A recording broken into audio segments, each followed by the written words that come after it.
November 2025 current affairs topic polity and governance.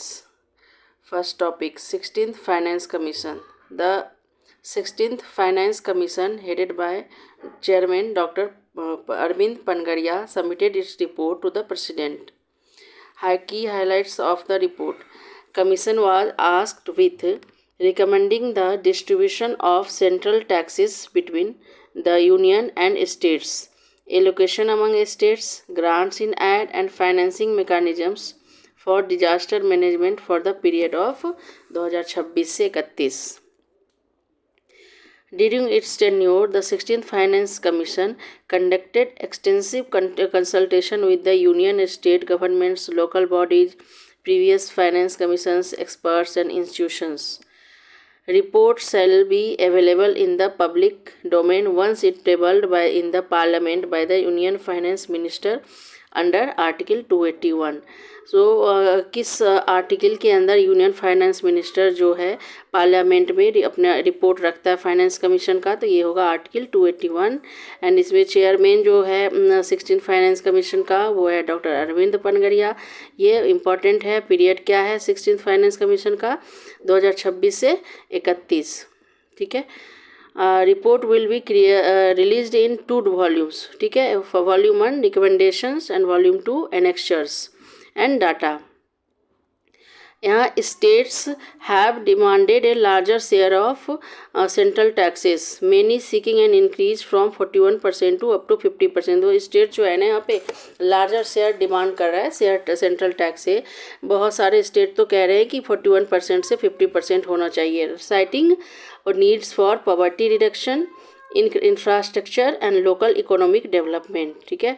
Will their states such as Tamil Nadu, Maharashtra, Karnataka, Telangana, Gujarat are good for factoring in their higher economic contributions, including proposals like giving 15% weight to a states GDP contribution and reducing the income distance criteria.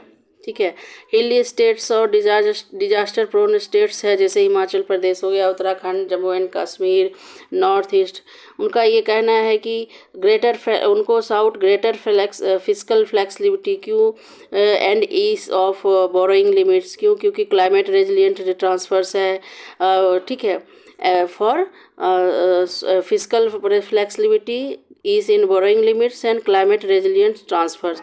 क्यों? क्योंकि उनके पास governance cost है, recurring natural disasters है।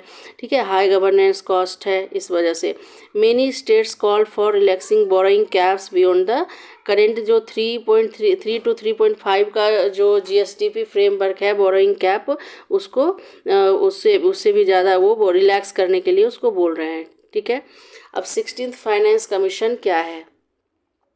16th Finance Commission was constituted by the Honorable President of India in pursuance of Clause 1 of Article 280 of the Constitution.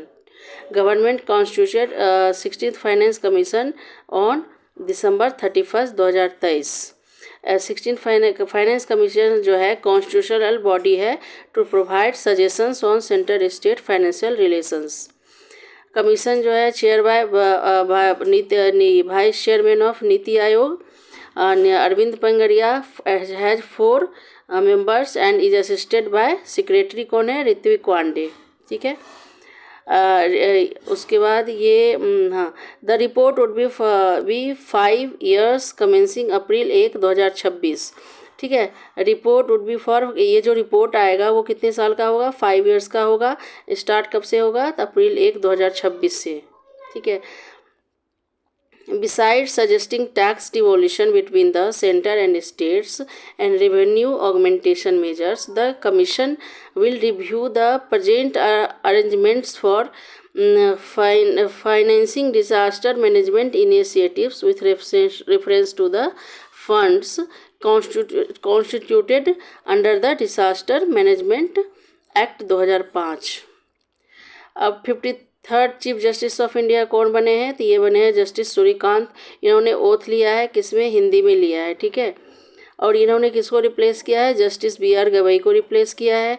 इनका जो tenure है कब तक का है? फरवरी 9 2027 तक का है। ठीक है। और ये first chief justice of India बने हैं जो हरियाणा के हैं, ठीक है।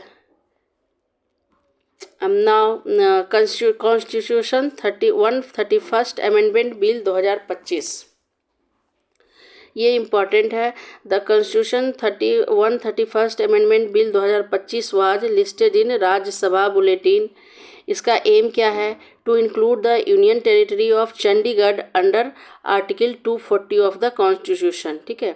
ये क्या करे, इसका एम यही है कि चंडीगढ़ जो है यूनियन टेरिटरी, उसको आर्टिकल 240 ऑफ द कॉन्स्टिट्यूशन में इंक्लूड कर लिया जाए।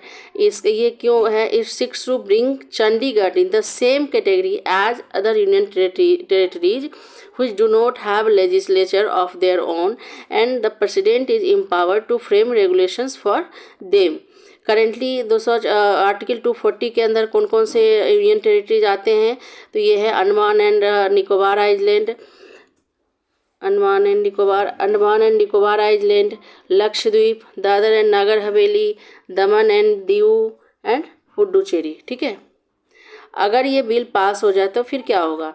If the bill if passed would enable the president of India to frame regulations for Chandigarh as well along with other union territories under article 240 of the constitution.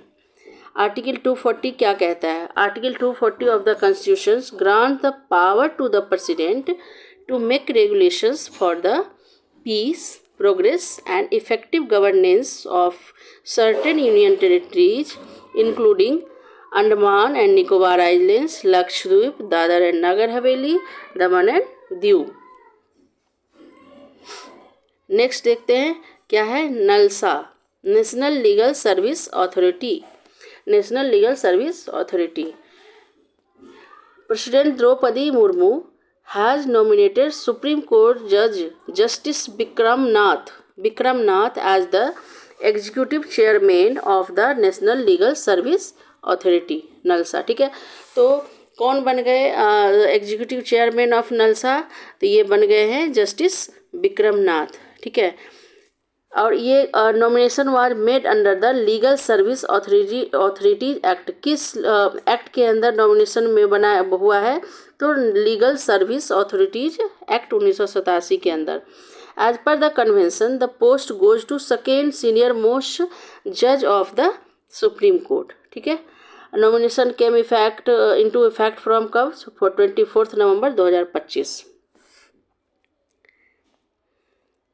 Next, he is in line to serve as the chief justice of India. ये जो justice Bikram नाथ हैं ये line में है serving as a chief justice of India for the 7 month. कब से? जब फरवरी 10 से सितंबर 24, 2027 तक। जब ये जो हमारे अभी current chief justice of India हैं ये जब हट जाएंगे तो इनके बाद ये लाइन में ये बनेंगे बिक्रम नाथ, ठीक है। और he is also part of justice Bikram Nath was also part of 5 जज constitution bench that delivered an authoritative opinion on the President's Article 143 reference concerning delays in granting assent to state bills, ठीक है। He will be Nalsa's mission.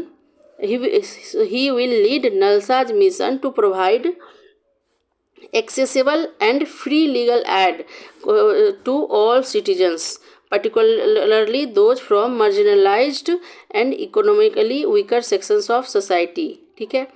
अब जानते हैं थोड़ा NALSA क्या है।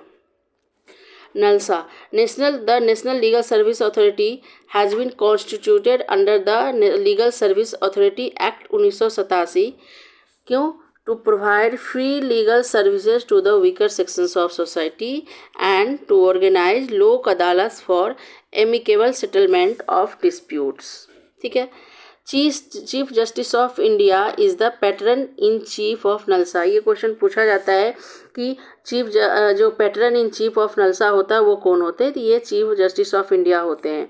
Article 39A of the Indian constitution inserted by 42nd Amendment Act of 1976 mandates the state to ensure equal justice and provide free legal aid,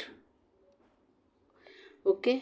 आगे बढ़ते हैं। नेक्स्ट क्या है, आधार विजन 2032।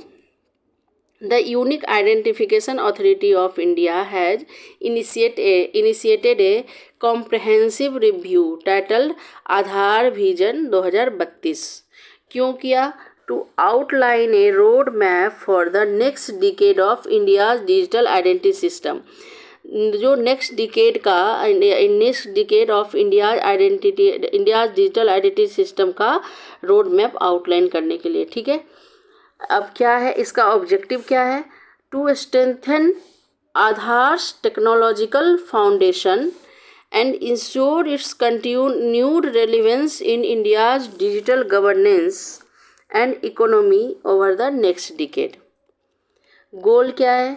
गोल है create a secure, scalable and privacy compliant identity ecosystem aligned with emerging data protection and cyber security standards, including the Digital Personal Data Protection Act DPDP Act। ठीक है, focus area आज क्या होगा इसका?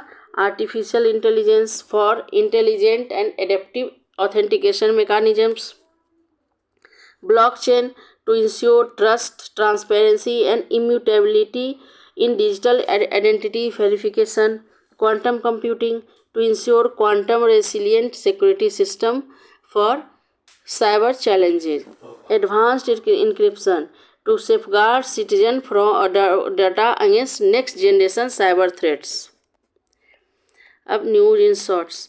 Chief justice of India Suryakant nominated Justice Jitendra Kumar Maheshwari as the new chairman of the supreme court legal service committee. तो new chairman कौन बन गए हैं? Supreme court legal service committee SCLSC के justice Jitendra Kumar Maheshwari. Thanks for watching.